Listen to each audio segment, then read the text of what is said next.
On tonight's episode of the Cover One Buffalo podcast, I am joined by the one, the only Judge Mathis from the Air Raid Hour. We are going to be talking about Gabe Davis, Cole Bishop, all things Bills mid-preseason. But first, our guys at Handsome Jack.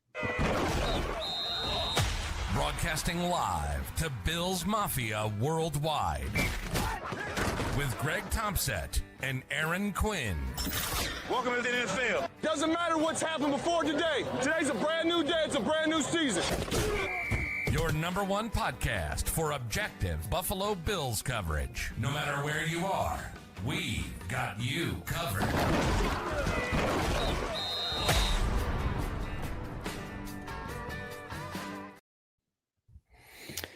Good. I just don't do it as good as Greg. I'm sorry. You can't fake it. But good evening, ladies and gentlemen. Welcome to the Cover One Buffalo podcast, presented by William Mattar, Hurt and Car called William Mattar, and also by Southern Tier Brewing Company. Judge, what's going on tonight, my man? Thank you for joining us. Short notice here with Greg traveling. I appreciate it. I don't really drink that much anymore, at least not in the summer because it's so hot out here in Arizona. But I had to drink one tonight, knowing that Harrison Phillips is a member of the New York Jets. So pour one out for Harrison Phillips. Tough looking for Harrison to go play in New York there. Hopefully, it's a delicious hoppy Southern Tier that you're drinking. I'll tell you what. They do have Southern Tier out here. I have not been able to make a Total Wine run to get it. It's a Lumberyard Hazy Angel IPA from Flagstaff, Arizona. But all right, it's close. Local. Yeah, you're drinking local. Found That's a Southern cool. Tier. Yeah, I think the guys at Southern Tier would be happy that you're supporting local beer wherever your local may be. But and they would be happy to know I pay an arm and a leg to go get my Southern Tier and my make your own 6-pack at Total Wine. About every 6 months or so. There you go. I love it. It's been quite a week since I last talked to Greg here, obviously. So we've got a bunch of stuff to discuss. I think we really should probably get right into some of the meat and potatoes here today. I want to get right into our friends here at William Mattar. We talked about them here at the start, sponsored by William Mattar, Hurt in a Car, called William Mattar, here to help. And maybe not an actual here to help, but I had to put it as this segment here, Judge. But rumors of Gabe Davis coming back to Buffalo for at least a visit, whether or not that's leverage by his team to try to get the Steelers to commit to something, or smart sort of roster posturing by potentially Brandon Beane here with a player that, as Eric at Cover One here, our OG, kind of stated that it doesn't seem like Gabe Davis is going to be a guy that's going to be right away available to whatever team does take him.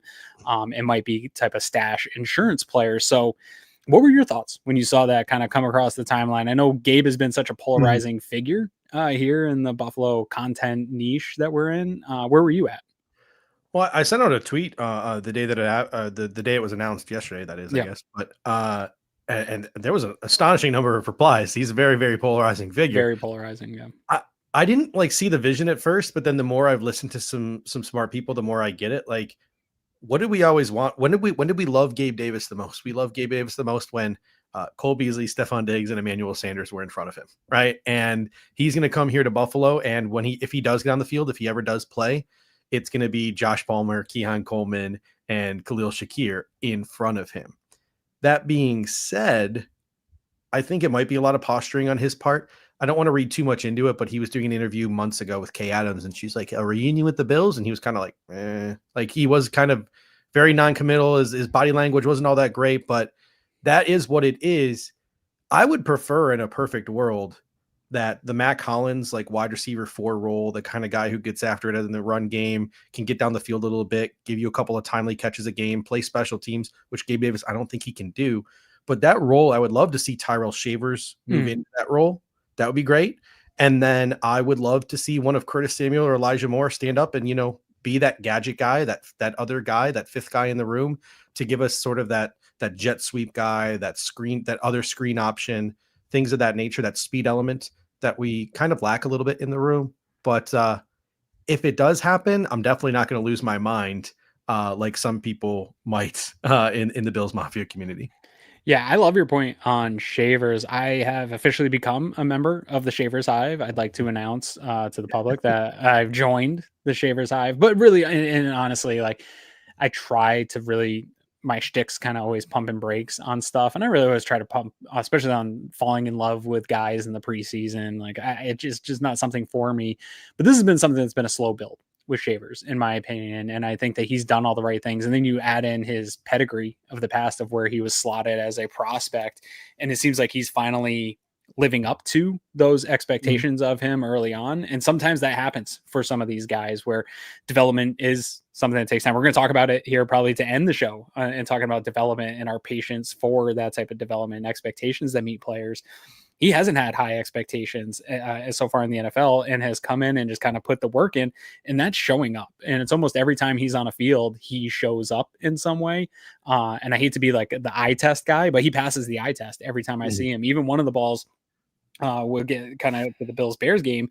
Even one of the balls in there, he beat his guy. I see him always winning those one-on-one matches, whether or not the, Mike White or Trubisky can actually get the ball to him in those situations remains to be seen, but he's winning those one-on-ones. And so I do think, and we've seen him willing to kind of get into that special teams role. And I said it earlier this week before the Gabe Davis news was announced, was kind of whoever wins that 4 and 5, they do have to be special teams guys, especially in this day and age.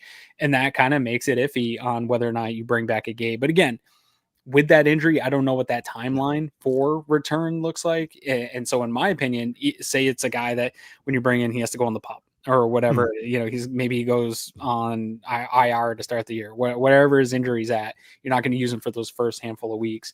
Having the insurance of a Gabe Davis, knowing that more likely than not, someone's going to get dinged up in that wide receiver room here at some point this year. We saw Matt Collins before the Amari Cooper trade go from a guy who's slotted in to be a wide receiver 4 to being wide receiver 2 at a certain point. And so that's the ebb and flow of trying to fight the injury bug that is in the NFL. And so if you can get the Gabe for under market value, right? He went out and got what the market gave him, even though it was a Jaguars market. They gave him some legitimate money to come play receiver. I think the problem with Gabe Davis and why he's become so polarizing with this fan base is you nailed it. He was perfect in the role that he had early on in this career. Then he was, because of the success he had there, people just assumed, hey, if we just give him more touches, all that data will just grow with it. He'll just be a great wide receiver 2. And he couldn't live up to being a wide receiver 2. He's just not that. He's not that fluid of a route runner. He doesn't have that many tools in his chest to be a true number 2 wide receiver. But to your point, if he's coming in to be number 4 and say that's the ceiling of what he offers now, I think that's a pretty legitimate move for a Super Bowl contending team to make. But some of this to me, Steve, feels like maybe it is posturing by his agent to get the Steelers to bite of like, hey, Bean, would you take a visit and just maybe put some pressure on these other teams to sign earlier? Yeah. I mean, a couple of continuous thoughts in my head here too, just to piggyback off some of your points. You mentioned Shavers, like it's been a slow burn for him. You know who he reminded me of when he first got here? I obviously had the special teams pedigree, and that's what he was sort of known for and why the Buffalo Bills brought him in. But when I watched him play, I'm like, I'm getting Justin Hunter vibes for him, like big, tall guy who can just kind of run straight. And the way he has developed, as you mentioned, as a receiver, creating separation, stacking guys and doing those things, he looks legitimate out there, even though it might not be against starters. Like he looks legitimate out there. Like he knows what he's doing. Like he could contribute. Last year, I know he had that big catch, but last year I was like, Tyrell Shavers isn't contributing offensively. I actually think he could contribute offensively this year. And then in terms of Gabriel Davis's role, maybe we are overthinking because the Bills rotate so much. And even watching Hard Knocks, looking at Joe Brady talking about like everybody eats and like the body language and all that stuff, and just wanting to get everyone involved, wanting to get everyone touches so everyone feels engaged. But Palmer, Coleman, Shakir, maybe it's just 3 dudes this year if they stay healthy. Like maybe wide receiver 4 and wide receiver 5 don't even see the field as much as a guy like Matt Collins did last year. Maybe it's just those guys. And one of my misgivings was like, well, we need Curtis Samuel or Elijah Moore because we need one of those guys to do the jet sweeps and the guys to go in motion and the guys to figure out whether they're in man or zone and to put the defense in conflict. We need one of those speed guys. But maybe we can just have Keon Coleman do that. Like we've seen in college, Keon Coleman can be a yak guy. Keon Coleman can return punts. Maybe it's just the top 3 guys, and Keon Coleman can even take on responsibilities of like going in motion and getting those jet sweeps and things of that nature. Just get the ball in that guy's hands and let him make even more plays, get him even more touches. Maybe the targets aren't as spread out this year as they have been in years previous. So the only pushback I'm going to have is because I've been pounding the table for this for years now. Is I think Shakir can be that guy. Also, Mhm. I think that's ways to manufacture a little bit more out of his Yeah. game, which I think he needs and can do. But there's going to be wide receiver 4 that gets some reps. One of them is going to have to come in and get some reps. Somebody's going to get dinged up at some point, needing breaks, things like that. But it's not the worst point, because I said it as well here when we're talking about adding an additional guy, or what this wide receiver room looks like and where targets are going to get spread. James Cook just got extended. He's a part of this offense, and it's going to be a significant part of this offense because now he's making some money and they're going to utilize that. He's going to demand. There's only one ball, so James Cook's going to demand some. We all believe that Don Kincaid's going to take this big step forward and demand more targets. If he does that, that sucks up some of the targets. Dawson Knox is still a really good tight end in this league. We don't love the contract, but he's still a really good tight end in this league that also is going to demand some more targets. And we know that the NFL and specifically the Bills want to get into more 12 personnel and some more of the jumbo stuff. So you aren't going to have as many opportunities for those personnel groupings to be on the field back like when it was Beasley and Brown and Daboll was spreading stuff out and finding ways to get Gabe Davis on the field. The Bills are condensing a lot of those formations, right? And so they're doing a lot of different things. But I just rattled off 3 dudes. You're still talking about Ty Johnson on third downs, who can demand the ball in the receiving game. And obviously Ray Davis is really nice in the receiving game. So there's only one ball to go around, and a lot of guys that are playmakers that aren't necessarily a wide receiver, but are part of the passing game. Not even to mention too, you probably in year 2 want to give Ray Davis the ball more, or have Ray Davis on the field more. Yeah. But it's kind of hard when you just paid $48 million to James Cook. We saw some pony backfield in training camp. Now, all the reports were it was Ray Davis, Ty Johnson. But what if we just flex James Cook out at wide receiver and have him do some of that sort of jet sweep motion type stuff, and have Ray Davis as the running back, as a way to get 2 running backs on the field, to get that sort of speed element on the field with James Cook. So maybe using James Cook in different ways this year as well, just to get Ray Davis on the field, could be something that we could see. Yeah, I like it. In addition to the Gabe Davis possibly here meeting obviously today in Buffalo, hanging out with the guys. I'm sure he's over at Josh Allen's right now, maybe playing some cards or something. The Bills did make some moves in terms of here to help as well. I don't know how much help it'll be here this year, but I had to bring this up because it's one of my guys. It's one of my draft guys. I also know is one of Tilt's guys. Somebody we talked about a lot. Zy Alexander is now a Buffalo Bill, which seemed inevitable in watching his tape, that he long lacking athleticism corner would end up with the Bills, but also Rush Reimer and Elijah Young, and they got rid of Caden Davis, improv god, and Jabbar Howard. So poor guy becomes a celebrity overnight and is unemployed the next day. It's tough living in the NFL, not for long. So nothing really that moves the needle here, but I had to. I was so high on Alexander in the draft process, as like a 4th, 5th round guy, and surprisingly just kind of bouncing around right now. He's fun. He was definitely like king of the double dip bingo. Like whenever we talked about double dip, it was actually, we thought Dorian Strong was going to go sooner in the draft. Same. So it was always like, oh, Zy Alexander. And then he goes undrafted, and I was like perplexed. So I like did a little bit of research, and I guess he was also dealing with some injuries and things like that. And people were concerned about the medical with him. Yeah. That's why he went undrafted. The things that you don't know about us as casual fans don't know about. But looking at his scouting report, like Levi Wallace Jr. there, but outside of being like Levi Wallace Jr., like that zone more than man type of guy, all the scouting reports are talking like this guy's pretty solid around the line of scrimmage and run support. Yeah. If he somehow sticks on this team, probably not the 53 man this late in the game, but if the Buffalo Bills are like, we like this dude, we're going to stash him on the practice squad, especially now with Corey Couch on injured reserve, there may be some safety traits to a guy like Zy Alexander as well that the Buffalo Bills could explore. Just putting it out there. I mean, it also could just be the Bills are looking for a guy to throw out there the last game of the preseason just to get through it. Could be. Yeah. I do think like he fits the mold of a spot starter at corner that the Buffalo Bills have drafted year after year after year. And I also think there are maybe a couple of safety traits there for him. I can see it because I always thought actually if people I'll get killed in the comments for us, I actually thought Levi Wallace would transition well to safety, even though he lacks the athleticism. Just being a smart player and knowing where to be in a defense like the Bills defense, you can not necessarily have the athletic profile that other safeties do and find a place.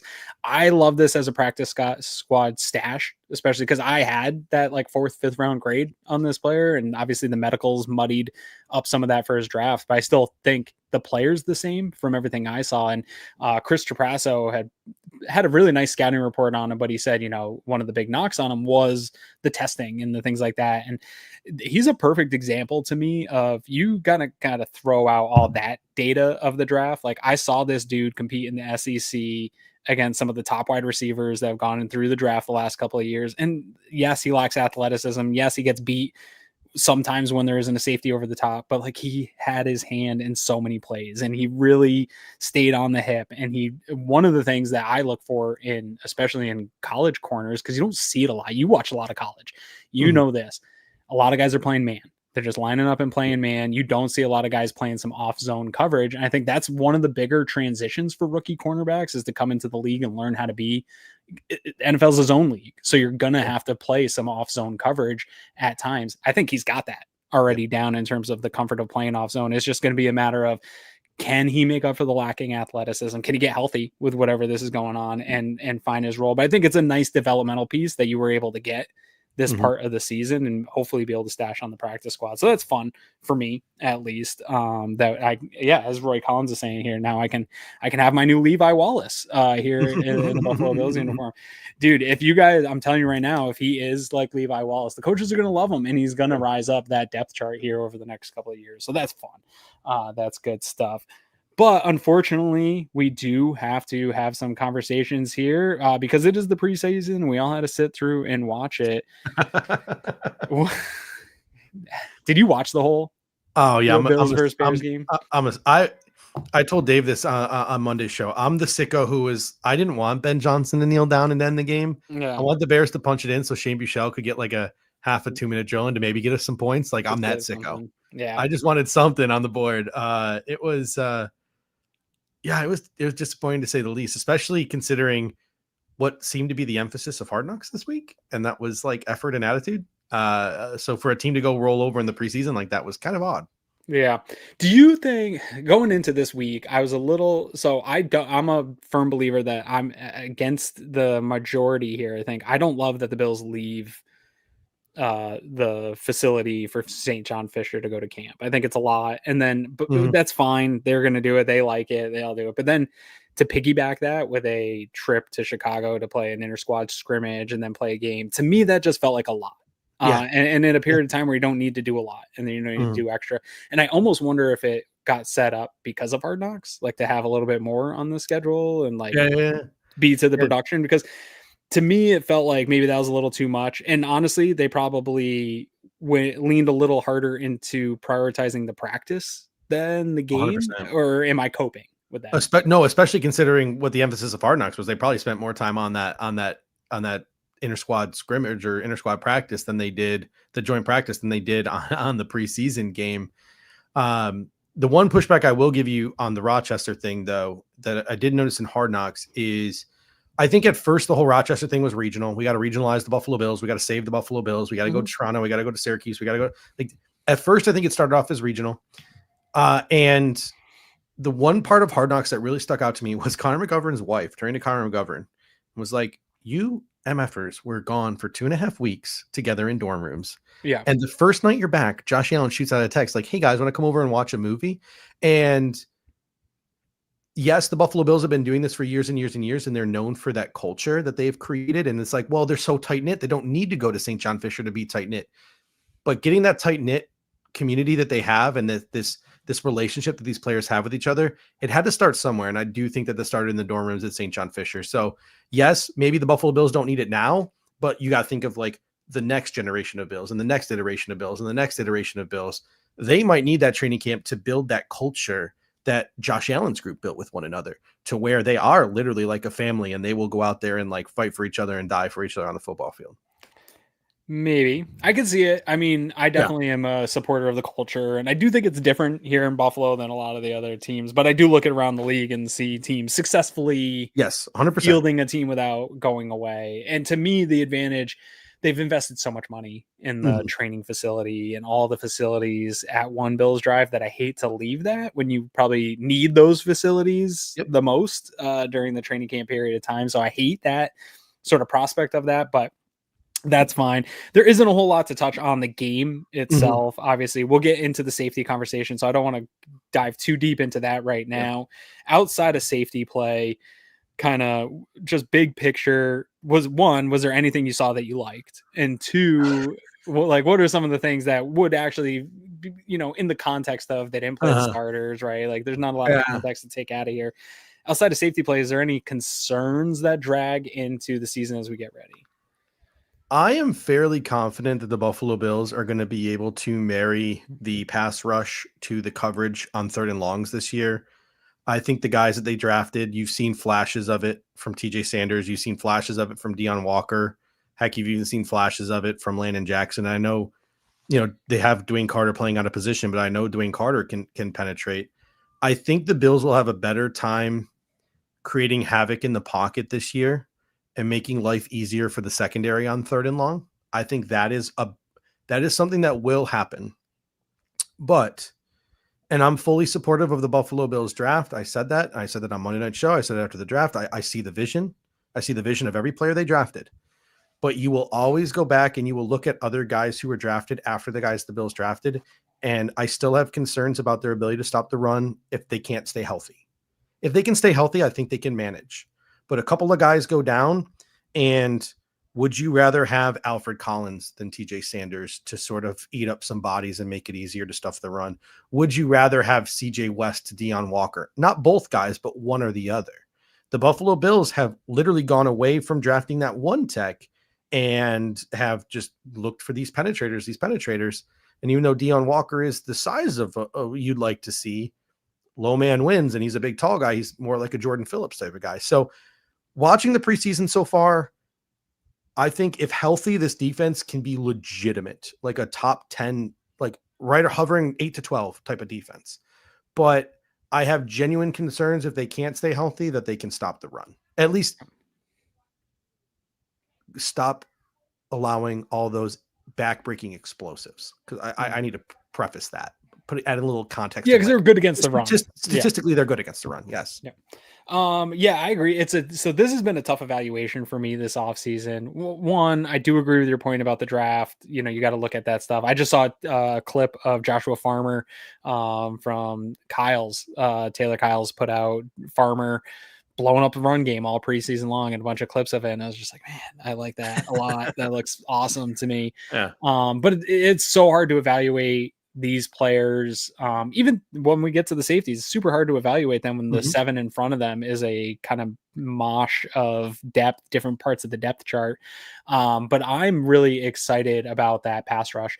And you did see some of these guys winning their one-on-ones, even though the product wasn't great. Hoyt, the way Hoyt rushed. I'm really looking forward to week 7. Dude, man. I'm really looking forward to week 7. I'm really looking forward to what it's going to look like when they're scheming game plans for guys like him and Bosa and maybe getting Walker involved with that athleticism. And can they do some stunts? Can they do some fun stuff? And that's kind of, I think, the thing that's allowing me to cope and giving me this optimism is like, okay, I see the vision for everything that the Bills want to do defensively on paper. I see it all, and nothing besides Hairston getting hurt. Nothing has really hurt that idea for week 1, the vision I see on paper.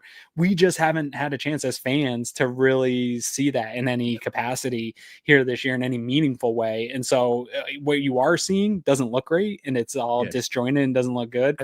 And then you have to go up against the Ravens week 1 as the test case for can this work? And that's quite a stress test to jump right into. Yeah, I think a lot of it too is there's not exactly a lot of like what's the word I'm looking for? Goodwill. I don't think Bobby Babich has a lot of goodwill right now, and I will give him the slack that like I think that defense was totally devoid of talent last year. I think every move they made this offseason shows just how little talent they think that defense had, whether it was because they were in a rebuilding year, a retooling year, and the fact that there was just a myriad of injuries. Yeah. But if the Buffalo Bills had like a better defense last year, or Bobby Babich's defense, like he had been the defensive coordinator 2 years ago when they were a top 10 unit.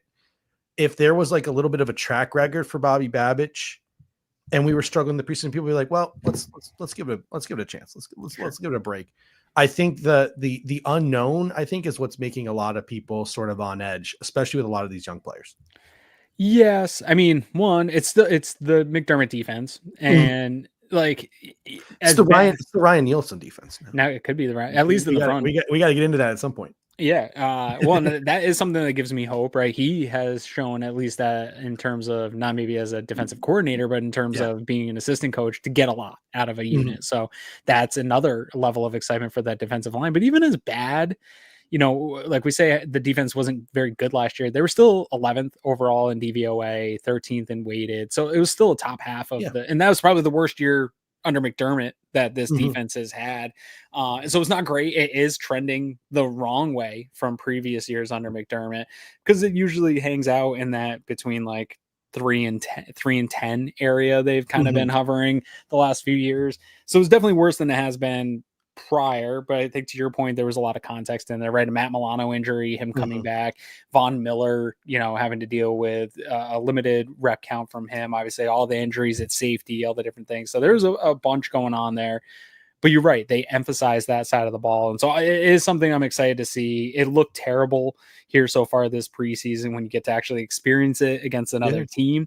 And so that definitely gets the nervous mafia out for this Mhm. is going to just be this is what's going to derail us time and time again. It's your point, you know, Babbage doesn't have a lot of leeway from the fan base, but McDermott doesn't either. And especially like, I think a lot of fans are like, okay, this defense can be good enough to get through January, or into January, but what are they going to like? Do they have the Yeah. players? Can Greg Rousseau step up? Can Ed Mhm. Oliver? Like, you don't have the names on paper right now that have had those big moments in the big games that make people feel like, And oh, okay, we got the closer, right? and that's the one thing about Ryan Nielsen and that like the sending 5-man and 6-man blitzes that has me excited because the Bills sort of haven't been really heavy with that under Sean McDermott. So one of the things that we're seeing this preseason, and it's not working out well because we're doing it with like some backups and stuff. But once we're like planning for an opponent and we have the full myriad of guys out there, when you send 5 or 6 guys, that creates more one-on-ones. So Ed Oliver is going to be double teamed less. Greg Rousseau is going to be double teamed less. Joey Bosa might not be double teamed as much as teams want to double team Joey Bosa. So I actually do think that you could see career years for Ed Oliver and Greg Rousseau this year if the Buffalo Bills decide to be more aggressive. And there's another sort of thing from Hard Knocks I want to tie in here. Bobby Babbage made this comment on Hard Knocks that really stuck out to me. He's like, our goal is to like get off the field on 3 downs or less so Josh Allen can get the ball back in his hands. And I thought to myself, I'm like, that could very well just be coach speak. That can very, very well just be coach speak. But I heard that and I was like, no offense, Bobby, but like, that's not your MO as a defense. It's more like, let's go out and see what the defense or see what the offense is doing. Let's take our punches early. Let's let them dink and dunk down the field, and we'll really shut it down in the red zone or try and force a turnover. And that's kind of what the Buffalo Bills defense lived off of last year. And you can, if you think I'm wrong, feel free to correct me, but that was a bend but don't break, force turnovers type of defense, like havoc plays type of defense. That wasn't sort of like a go attack. We're going to initiate our plan and make you accommodate to us. And we're going to force your hand and we're going to set the tone and we're going to force you 3 and out. It was we're going to see what kind of punches you have. We're going to react to it. So Bobby's words, in my opinion, didn't match the Bills' MO last year, but maybe it does signal a change this year. Perhaps one, I think every defensive coach wants what Bobby said he wants, Yeah, of right? course. Like, Like I said, it could just be coach speak. I think there's a mix of coach speak. I do think, I mean, Sean McDermott comes from a very aggressive defensive background. We've talked about this before. I think he gets a bad Mhm. rep for being some like conservative Yeah. dude who's stuck in his Remember, ways. remember how mad people got the Denver game a couple years back when he sent like that all-out blitz that allowed them to get the field goal?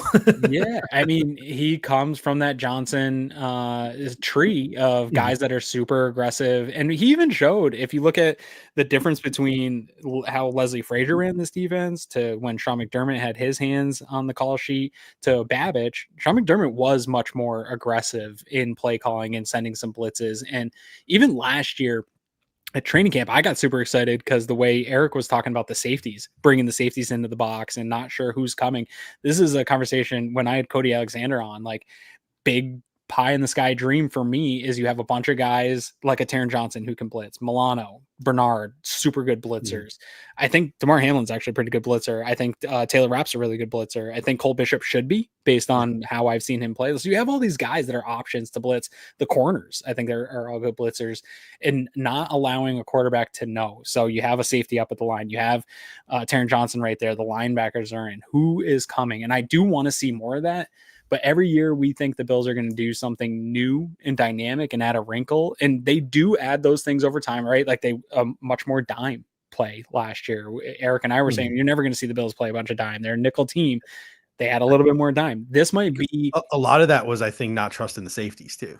It could be. I think finding ways to get Cam Lewis. I think a lot of it was also not trusting linebackers with Matt Milano not healthy and linebackers in coverage. Dorian Williams wasn't a great experience for them last year. So there was a mixture of probably lacking trust in that back end to go across the board, but showing the ability to adapt. And I don't think you're wrong that there will be more aggression this year coming from a Bobby Babbitt called defense, but I don't think it'll be a lot. I don't think we'll like all of a sudden see a super aggressive defense. I think they're going to pick spots a little bit better. And this is, again, I know a lot of fans these past 2 games have been concerned that the third down issue is still an issue. And it's like, well, guys, it's preseason. Like the things that they're trying to work on to eliminate that third down issue, they're not going to come out and call those plays on third down in the preseason. Like they're in evaluation mode. They're not in let's game plan and fix all of our issues from last year mode.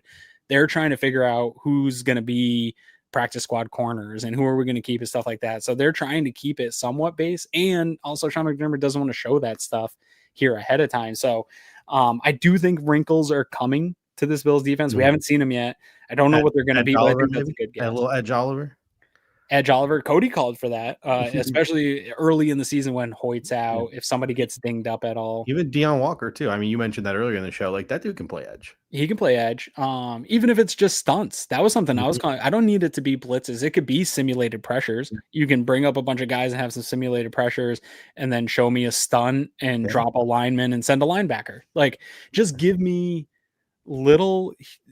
Greg and I say it all the time, Judge. We're this game, regardless of what Aaron Glenn wants to tell you, it is a passing league, and the game is built on how good can my quarterback's EPA be and how much can I mess up the other quarterback's EPA. And that it really is that simple. And sometimes that is just buying your defense a split second. And that could be a simulated pressure. That doesn't have to be a blitz, but it could be a blitz. Any of those things you can get to create a little confusion because, and we'll kind of segue over to this here in a minute, because of the lack of trust or development of that safety position, you have to probably play some games up front and get some pressures to offset what is potentially going to happen behind you.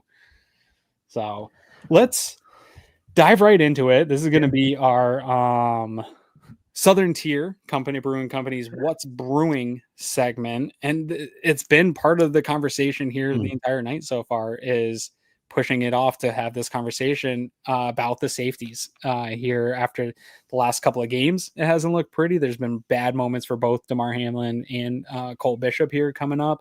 The Bills have not seemed to do much to address this. It seems like they're rolling with that mix and hoping somebody takes the safety 2 job. But Sean McDermott did call out Cole Bishop pretty directly, as much as he does anyway, to the media, pretty directly here, that somebody needs to take that job next to Taylor Rapp, and they're banking on him to do it. Where are you at right now with this unit? Is it kind of wait and see, or you got to bring somebody in? Where's your mind at? I'll say this, for as much as Sean McDermott likes to talk in a press conference, who's lined up next to Taylor Rapp every time he's healthy? Yeah. It's Cole Bishop. It's never been like, hey, Cole Bishop's back from this injury, or Cole Bishop's back from that injury, and he's on the second unit. It's since this training camp has started, when Cole Bishop is out there, Cole Bishop is next to Taylor Rapp. You see them attached to the hip in every video that is projected. You see them attached to the hip in Hard Knocks. Like, they seem to really be formulating a bond. So I posted this on social media today. I have 3 prevailing thoughts that I'm sort of going back and forth and back and forth and back and forth with. The first is just let it play out. We saw this a couple of years ago when we were freaking out over inside linebacker when Tremaine Edmonds left. It's like, well, Terrell Bernard, he's undersized, but he was a 3rd round pick, but he's hurt, and he just doesn't have enough reps in the preseason. And then he went out there and he was fine, and he just got extended. And we were all worrying for absolutely nothing when it came to Terrell Bernard at inside linebacker.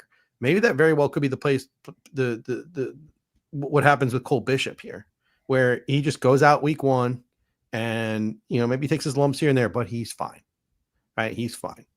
The second prevailing thought I have is, with all these injuries and all this time in camp missed, I still believe in him as a prospect, but maybe we need to slow play him a little bit. Maybe he still needs a little bit more time. Maybe the Buffalo Bills should consider restructuring a contract here or there, going hunting for a Justin Simmons and letting Cole Bishop be safety 3, because that's a pretty solid safety 3 with some upside.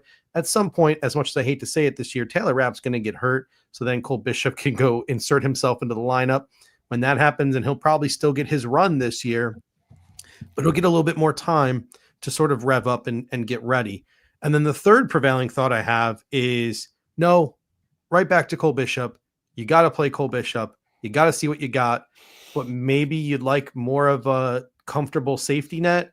Would Jordan Whitehead be an improvement over DeMar Hamlin? Would Jordan Poyer be an improvement over DeMar Hamlin? Those are the sort of the thoughts that start to creep in my head. Maybe go out and get a better fail safe if Cole Bishop doesn't work out. So those are the three prevailing thoughts. I'm leaning towards number one, though. Just let it play out. Yeah, I'm at a spot that I just want to let it play out. I want to see. I was super high on Cole Bishop as a player coming out. I thought I saw him as a fit for the Bills. I took him a ton of times. The Bills took him higher than I did. I will say they went out and prioritized him in the draft, but I think that is a signal that they sent to us, prioritizing him maybe above where a lot of people had him. Two is, you're right. They have made it known, and they're not hiding from it, that their expectation of him is to be the guy that's next to Rapp. They've given him every opportunity to just take this job and run with it. It's not his fault. These injuries, like, I don't believe players are injury prone. It's not something that I particularly believe in. He has had a bad luck start to his career here, and hopefully it's not something that lingers where some of these injuries just kind of run together or they're nagging or anything like that. But it hasn't helped him here, especially early in the season, getting those reps to build the trust that the coaching staff needs to put him out there week one. But they want to. You can tell that they want to. The only spot I kind of push back on the fan base a little bit is, one, you brought up a great point of Terrell Bernard in that same conversation we were having. It could play out like that. It might not. I'm not saying he's going to come out and be a Terrell Bernard. He's a fantastic player, but that's the expectation I have for him, is actually to be a really good starting safety in this league. But then fans, I think sometimes, and even myself, content creators, we take it too far in that, like, well, they suck. Right? Like, Cole Bishop made this bad play. He sucks. DeMar Hamlin whiffed on that tackle. He sucks too. And I still don't think that's true. I still stand by everything I've ever said about DeMar Hamlin, where I think he's an adequate safety. You mentioned maybe we bring in a Justin Simmons, and not to come at you directly, but I've seen a lot of Justin Simmons. It's a guy I've watched closely here over the years. I loved him, like we said here offline, COVID years, 2019, 2020. I love Justin Simmons. One of the best in the league. Yeah. Yeah. I couldn't wait to watch him play. This past week, I watched 4 games. 2 were in 2023, 2 were in 2024, because I didn't want to just put the Atlanta film on for him and judge him just by a bad team in Atlanta, right? Even though he was playing with Jesse Bates, that was on paper a good duo. It didn't look like the Justin Simmons of 2019, 2020, and not that I expected it to. But I think if you went and put on DeMar Hamlin's film from last year and Justin Simmons' film from the last 2 years, the player is a lot closer than I think the average fan here thinks, because we hyper focus on our own problems and the guys are our own problems. And that's going to be whoever you bring in, a Whitehead, whoever it is. Maybe stylistically they have some differences from a safety net like a DeMar Hamlin or whoever, enter whatever player name you want. But this point in the season, unless you're doing some kind of big trade, the level of player you're getting is a DeMar Hamlin adequate, maybe low end starter, high end backup level of safety. And all those guys are going to frustrate the fan base in really all the same ways that DeMar Hamlin does, right? They're going to take some bad angles. They're going to be maybe a little under athletic or at the end of their career, so they're not as athletic as they used to be. They're going to miss some tackles. Like, safety play, I watch a ton of it, dude, both in college and in the pros. It's my favorite position. And honestly, it's littered with mistakes and it's not super sexy. And these guys are often left one-on-one out in open space and miss a tackle, or they get beat over the top. We see highlights all the time, but then we expect perfect. And you brought it up the previous show. We probably are, is probably against our luck here that Poyer and Howard were so good early on in their career, because now everything gets compared to the level of play that they were able to achieve here in Buffalo, and it's going to be hard for anyone to set that. But like, I love Taylor Rapp, but he's not Poyer and Hyde, right? And no matter if Cole Bishop can come out and have a really good season, they still won't be that good. And so to me, I am at a weighted out. Dude, this guy hasn't even, what is Bishop played? 200 something snaps in his NFL career, right? Like, I know we need it. I know we want that position to develop, but I think we're going to have to wait it out. And it might be something that has some growing pains here early in the season as he really gets some of these live reps with Rapp in a game scenario. And there might be some growing pains, but I still have a big belief in Colin. I don't think you make any crazy moves to offset that development path that you already have clear. Yeah, full disclosure, I liked Cole Bishop coming out in the pre-draft process. I had a 4th round grade on him. I didn't like him as much as other people. Sure. My guy in that, I thought it was a weak safety class.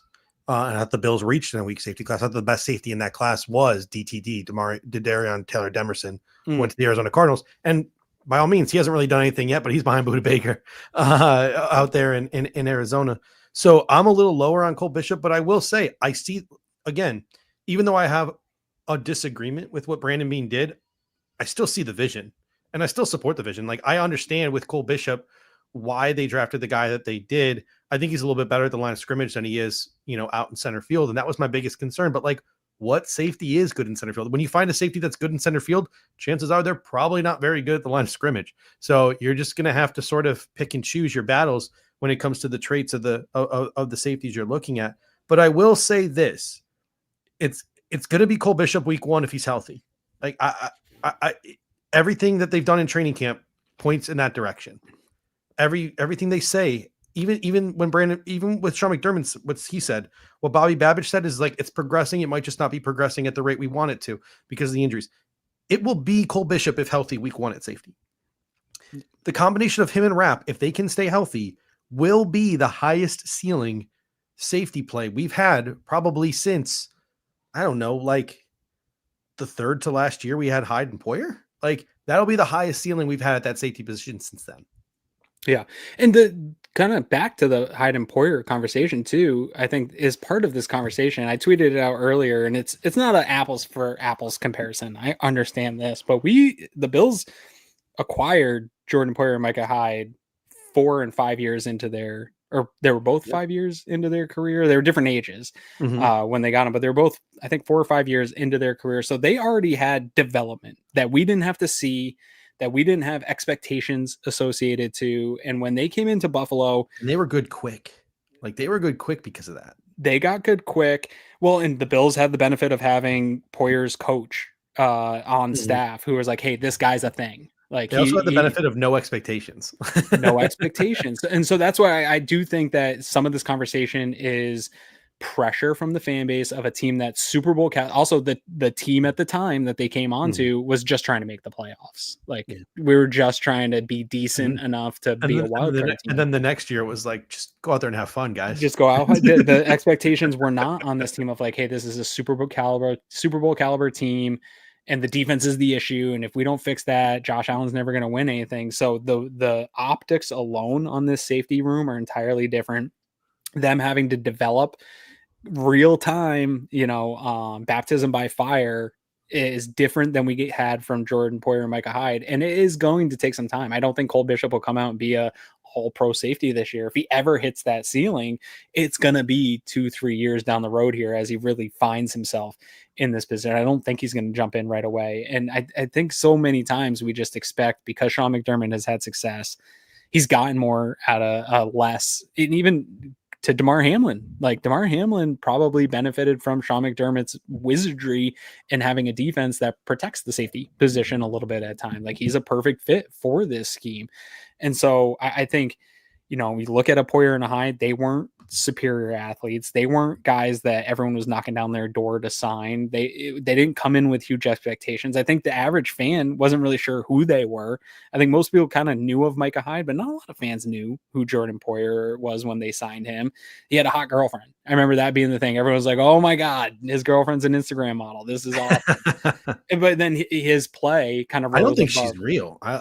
She doesn't look AI, like a AI yeah, before that might AI be he might exploded. have an AI wife. There you go. That was before AI was popular. Jordan Poyer had mastered the art. He of was AI. on AI before it. Yeah. But I don't know. I just think we get all these weird optics of the situation. And honestly, you kind of said it best. I think we just have to let it play out and develop. And I know that's Mhm. scary.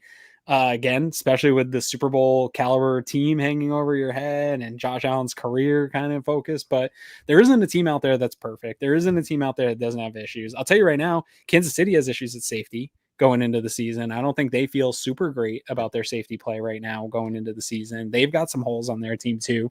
We just hyper focus on ours and think like, oh, this is going to be the biggest problem we've ever had and we're never going to overcome Mhm. it. What about outside of this? Nobody's really seemed to be able to get on the kind of get a leg on the safety position where it's in flux at the top a little bit. But Yeah. Jordan Hancock had some good reps here this year and Right. kind of did earn his way up the depth chart and was earning favor with coaches before his injury. Mhm. Cam Lewis, to my surprise, I thought Hancock was going to come in and take Cam Lewis's job away Cam from him. Lewis But is inevitable. He's Cam inevitable. Lewis is having a good camp. Yeah. Like every time somebody's tweeting out, he's making a play, he's doing something else. Wande Owens, another guy Mhm. who hasn't even gotten a chance to really get out on the field, but there is some good developmental safety depth, defensive back depth on this team that Yeah. will probably be ready this year.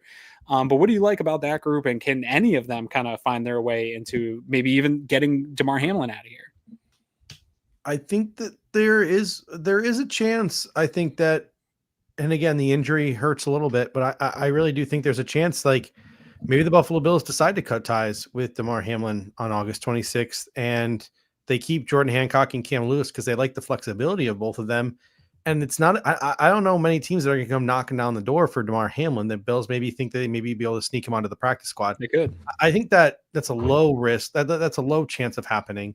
But Cam Lewis gets slept on year after year after year. If I hear one more person call him Scam Lewis, I'm gonna lose my gosh darn mind. I got a name in Roosevelt sticker right above my You do. so we all know that I can be a little biased when it comes to UB players, but this is a guy who not every team plays nickel like the Buffalo Bills. That's one thing that I think we as Bills fans don't realize.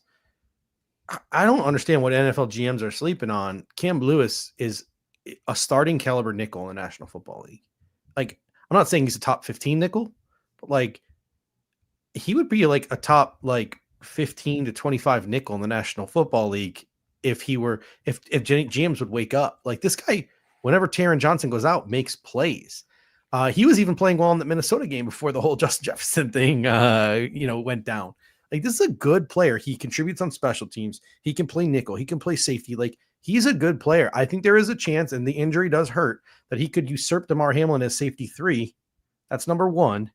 But at the end of the day, too, I do think you were right. I think the conversation when Jordan Hancock was drafted was, listen, there's 1 year left on this Cam Lewis deal. He's not getting any younger. We're looking for the next iteration of Cam Lewis, a guy who can be a backup nickel, a guy who can be a backup safety, a guy who can play special teams. I think that was the vision with Jordan Hancock. But I also think with the Cole Bishop injury and knowing that DeMar Hamlin and Cam Lewis are pinch hitters at safety, they're not guys you want starting 16 games. They're just 17 games. They're just not. Like, no offense to either of them. There's a little bit of upside, I think, with Jordan Hancock, and I think it's not a coincidence that up until injuries forced him back into the nickel, which then made him get injured, he was playing primarily safety in training camp when he was primarily nickel in OTAs. I don't think that's a coincidence. I think the Buffalo Bills were playing him at safety for a reason. I think they really want to challenge the depth of that group. Yeah, I love the piece that Cam Lewis is. I will admit, I'm sure you haven't watched every one of our shows. I've not always been the most kind content creator to Cam Lewis. I've had frustrations with him at time, but I understand why the coaches love that utility piece, especially as a game day active. Mhm. dude. Like that end of your roster for game day active. One, I think the NFL, that's a different conversation. I think the NFL needs to change how they do act. Everyone should just be 100%. active. This is so Yeah. stupid. What are we doing? But two, when you are making those decisions, when you know you have a guy that could be your backup nickel, can be a backup safety, can be special teams, good special teams reps, can come in and play really a dime linebacker, dime, just like somebody just said. That is a tool that most teams actually don't possess, and knowing that Hancock can also come in and be that, and if you could have two of those guys on your team, knowing how much those injuries occur during the season, Taron Johnson's probably, knock on wood, going to hit somebody too hard and hurt himself for a week or something like that. Him and Taylor Rapp are really built from the same cloth. Oh my god, they can't stop hitting it. And Taron just doesn't have that body type to withstand the hits that he puts out on other people. So you got to expect that that's going to happen, right?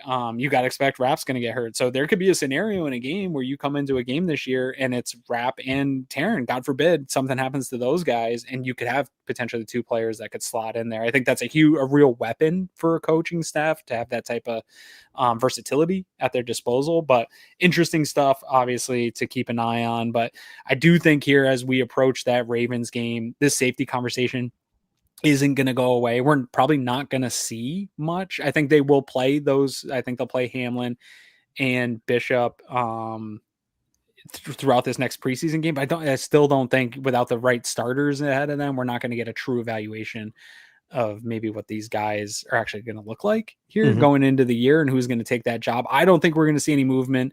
I think it's going to be, Cole Bishop, if he can be and get healthy and stay healthy, to your point, will be slotted in at safety too.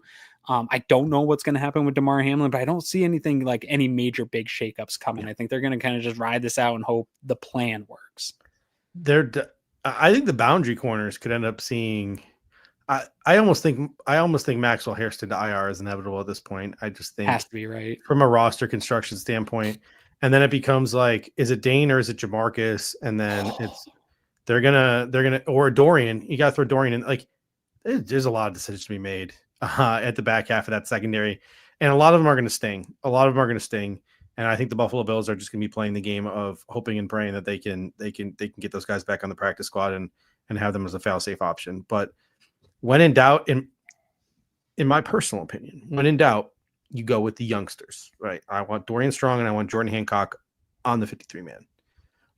But the Buffalo Bills in this window, they might think a different way. I also think Jamarcus Ingram, despite the fact that he is behind Dane Jackson and Dorian Strong defensively in the cornerback depth chart, I do think that special teams plays a role as well. Sure. And don't sleep on Jamarcus Ingram, even though he's behind those two in the rep chart. Yeah.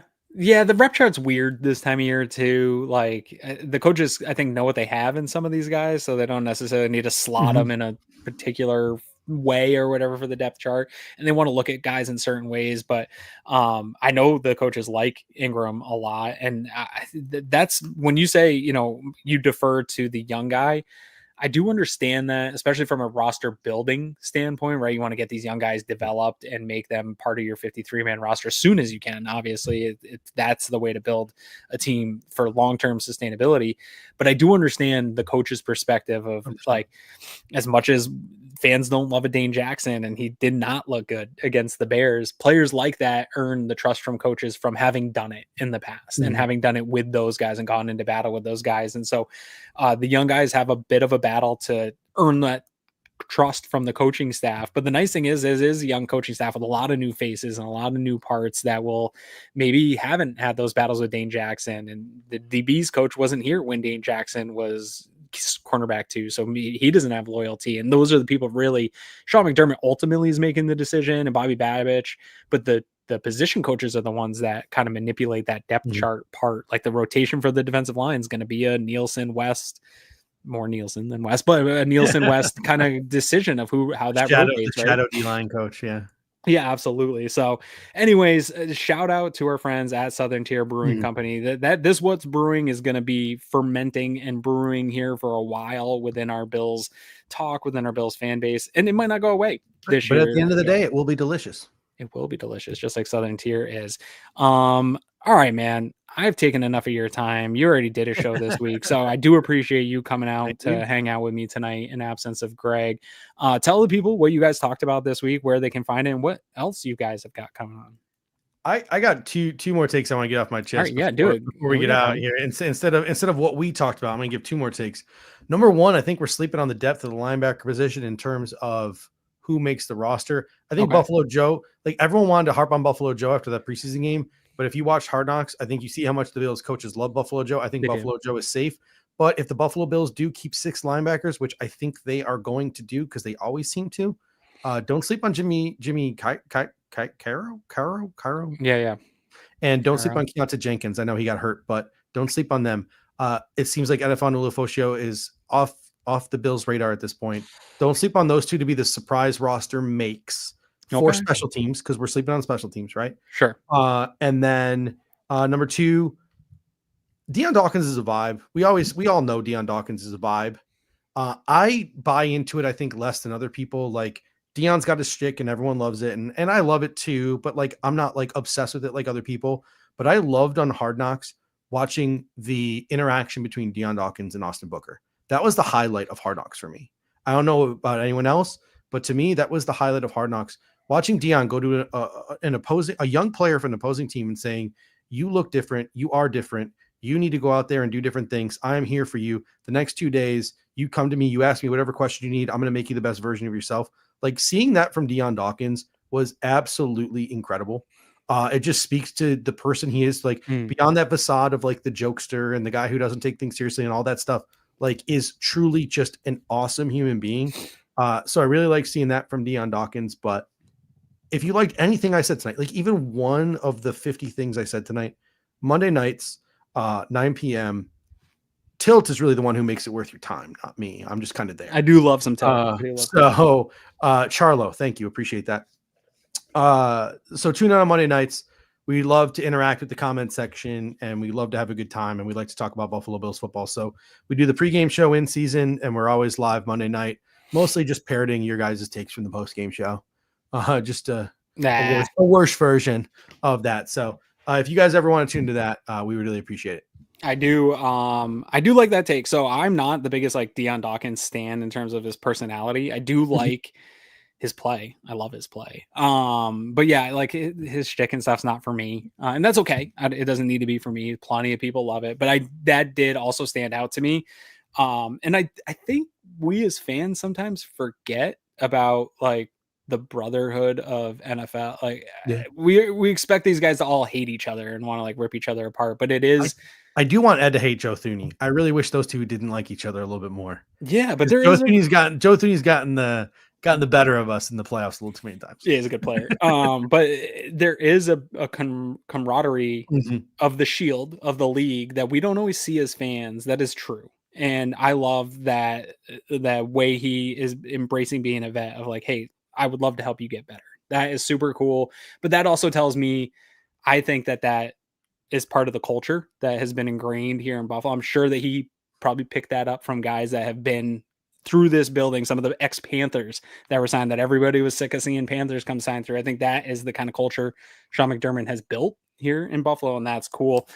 Real quick here before I let you go, dude, I am going to bring up our producer Colin just to see if we had any good questions from anyone out there. Producer Colin, what's going on? Did we have any good questions for Judge and I to address here tonight? Yes, quickly. I know, Judge, you mentioned Zy Alexander had some safety traits. We had a question asking, do you think we could see Zy Alexander playing safety in this preseason game against the Buccaneers? That might be a hard sell. Like that might be tough. Like what they're going to get. I think all three of these signings were very much meant for the Buffalo Bills to get through a preseason game. I don't think you're going to see much of the starters or any of the important players for the Buffalo Bills. I think they're just going to call this preseason a wash because of the insane amount of injuries they've had to deal with. But if he does manage to stick around on the practice squad, I do think that that's something they can play with. And they've shown the willingness, whether it's DeCorey Couch or whether it's Jordan Hancock, they've shown the willingness to play around with that, with guys and to be versatile, because they want guys to be versatile in order to make this football team. Yeah. I will say no, they won't play him at safety. He might not even play in the game against the Bucs. He will play. Yeah, I mean, he might get some like those, but one, we know safety position super hard in the Buffalo Bills, even in a very vanilla scheme. It's a super hard to like just come in and become a safety on this team. And I do think that there's going to be a legit look at some different reps of guys that have been here at safety. So I think they want to get as many in-game reps of some of the young guys that have been playing safety here all summer that they like and they want to see. And so I don't think you'll see him there. But I think there might be some giveaway to how they feel about some of the guys that Judge was talking about here on that, like a Jamarcus Ingram. Maybe you won't see a ton of Jamarcus Ingram play in a game like this because they feel he's safe for that special teams role and for that cornerback role, and maybe they'll give Zai those reps type of thing where it's like, hey, we feel pretty good about some of these depth guys. We know where people are slotted. We've been hit with the injury bug already hard enough here this year. Let's just get through this Bucs game and give some other guys some run on tape.